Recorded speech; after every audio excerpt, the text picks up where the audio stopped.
Mheshimiwa Naibu Spika, serikali inaendelea kufanya maboresho katika hospitali ya manispaa ya Kahama ikiwa ni pamoja na kuwezesha kwa utolewaji wa huduma za kibingwa.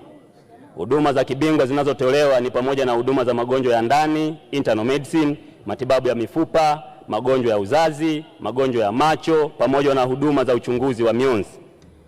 Mheshimiwa Naibu Spika, hospitali ya Kahama manispaa ina upungufu wa miundombinu muhimu ikiwemo jengo la huduma za dharura, jengo la huduma za wagonjwa mahututi na baadhi ya vifaa vya huduma za uchunguzi. Serikali itaendelea kutenga fedha kwa ajili ya ujenzi wa miundombinu muhimu katika hospitali hiyo kisha kufuata miongozo ya Wizara ya Afya kupandisha hadhi kuwa hospitali ya hadhi ya mkoa.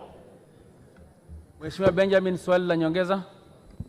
Asante Mheshimiwa Naibu Spika, pamoja na majibu mazuri ya serikali kuhusu kuboresha huduma katika hospitali yetu ya manispaa ya Kahama, nina maswali mawili madogo ya nyongeza. Mheshimiwa Naibu Waziri amesema serikali inatenga bajeti kwa ajili ya kuboresha huduma kwa kujenga jengo la dharura na kuweka vifaa vya uchunguzi kwa maana ya CT scan. Sasa ni lini serikali ina mpango wa kupeleka CT scan kwenye hospitali hii ambayo inapokea wagonjwa wengi sana kutoka hospitali zingine?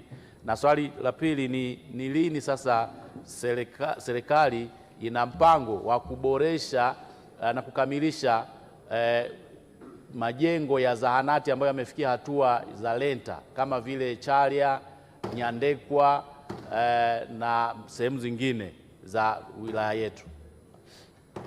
Mheshimiwa Naibu Waziri, majibu. Mheshimiwa Naibu Spika, naomba kujibu maswali mawili ya nyongeza ya Mheshimiwa mbunge Ngaiwa. Kwanza nimpongeze mjumbe wa kamati ya TAMISEMI, anatoa michango mizuri kwa ajili ya nchi yetu.